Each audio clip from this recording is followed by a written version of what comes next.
আমরা প্রথম যে কাজটা করছি সেটা হচ্ছে শালবনের সীমানাটা চিহ্নিত করছি, কারণ অনেক জায়গা বেদখল হয়ে গেছে।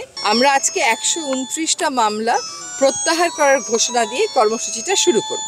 যারা দখলদার আছেন, ধরেন কাউকে কাউকে আমরাই বন্দোবস্ত দিয়েছি। বন বিভাগের প্লট দরিদ্ররও পাওয়ার কথা না, ধনীরও পাওয়ার কথা না। খাস জমিও প্রভাবশালীরা নিয়ে নেবে, বনও প্রভাবশালীরা নিয়ে নেবে, তাহলে আমার দরিদ্র নদী ভাঙা মানুষ কোথায় যাবে? বলবো এর আগের বার হয়নি, সুতরাং এবার হচ্ছে না, সুতরাং এবারও কিছু করবো না। সেটা কি করা সম্ভব? আপনাকে তো একটা কাজ এগিয়ে নিতে হবে। ফলে নেতিবাচকতাটাকে একটু পরিহার করি, শালবনে আবার শাল গাছি আমরা ফেরত আনি। সেই কার্যক্রমটা আপনাদের দীর্ঘদিনের কার্যক্রম।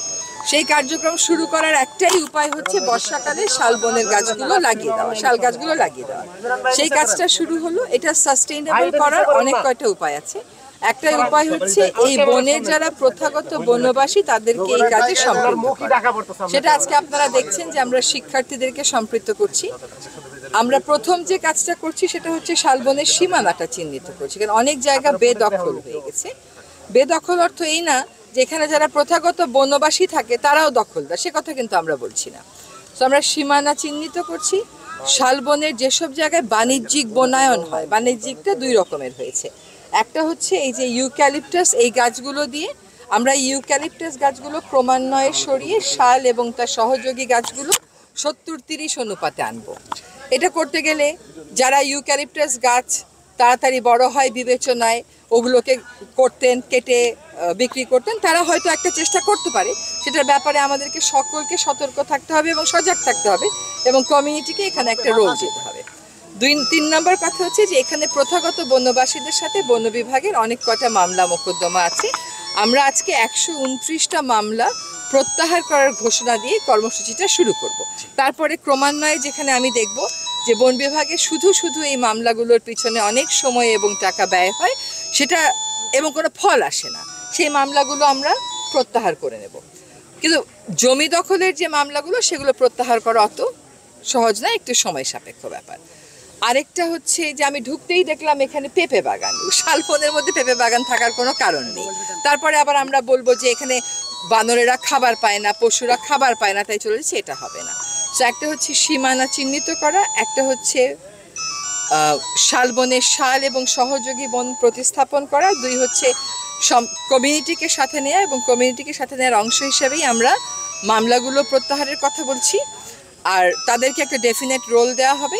আরেকটা হচ্ছে এখানকার যারা প্রথাগত বনবাসী আছেন তাদের বনের অধিকারগুলোকে সেটেল না করেই কাগজে কলমে এগুলোকে রিজার্ভ ঘোষণা করা হয়েছে, সেগুলো সেটেল করার একটা প্রক্রিয়া আমরা শুরু করব। তো আমরা মনে করি যে বন বিভাগের সাথে প্রথাগত বনবাসী যে দূরত্ব, সেটা যদি আমরা ঘুচাতে পারি তাহলে তারাই আসলে অংশগ্রহণ করে, তারাই সতর্ক অবস্থান নিয়ে এই বনটাকে আবার ফিরিয়ে আনবার উদ্যোগটা করবেন। সব কাজ যদি আমি একসাথে শুরু করি, আমার কোনো কাজই শুরুও হবে না, শেষও হবে না। এখন এই শালবন পুনরুদ্ধারে আমি নিজেই অনেক বছর আইনি লড়াই করেছি, কাজে ওইটাও ক্রমান্বয়ে হবে। এখন দখলদার আপনারা কাকে বলছেন? যারা প্রথাগত বনবাসী তারাও দখলদার?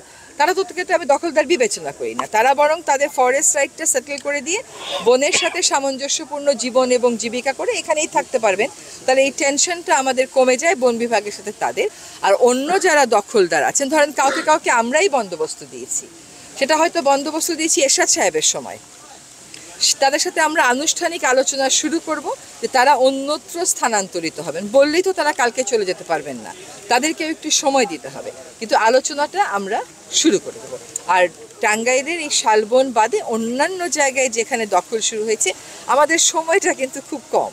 একটা সময়ে আমরা দায়িত্ব নিয়েছি যেখানে আইন শৃঙ্খলা রক্ষাকারী বাহিনীকে এসেই আমরা পাশে পাই নাই, 3-4 মাস সময় লেগেছে একটা পর্যায়ে নিয়ে আসতে। আমি এখন গাজীপুরে চেষ্টা করছি, যেখানে 5ই আগস্টের পর যে দখলগুলো হয়েছিল ওগুলো উচ্ছেদ করতে, এবং ওগুলো উচ্ছেদ ধরেন 88 একরের মধ্যে 55 একর এখনো পর্যন্ত হয়ে গেছে। তারপরে অনেক শিল্প প্রতিষ্ঠান ওই বনগুলো দখল করে আছে, তাদের পক্ষে কিন্তু আবার আদালতের রায়ও আছে। প্রসেসটা অনেক জটিল হয়ে গেছে। যেখানে আদালতের আদেশ নেই এবং যেখানে আমার 20 ধারা চূড়ান্ত ঘোষণা হয়ে গেছে, সেখানে আমরা অবৈধ দখলের বিরুদ্ধে উচ্ছেদ শুরু করব। বন বিভাগের প্লট দরিদ্ররও পাওয়ার কথা না, ধনীরও পাওয়ার কথা না। আপনি মনে করছেন যে দরিদ্ররা পাচ্ছে, আর দরিদ্র থেকে ভাড়া কে আদায় করছে এই কষ্টটা তো আপনাকে করতে হবে, আপনি তো সাংবাদিক। বন বিভাগের প্লট দরিদ্রও পাবে না, ধনীও পাবে না। তবে যেহেতু সরকারে আছি, কারণ ওই দরিদ্রদেরকে গৃহ দেওয়ার দায়িত্ব হচ্ছে ডিসি মহোদয়ের আশ্রয়ন প্রকল্পের মাধ্যমে বা অন্য কোনো প্রকল্পের মাধ্যমে। আমার বন এলাকা তো সেজন্য বেছে নেওয়া যাবে না। খাস জমিও প্রভাবশালীরা নিয়ে নেবে, বনও প্রভাবশালীরা নিয়ে নেবে, তাহলে আমার দরিদ্র নদী ভাঙা মানুষ কোথায় যাবে? সেটা ডিসি মহোদয়কে সেই ব্যবস্থা করতে হবে।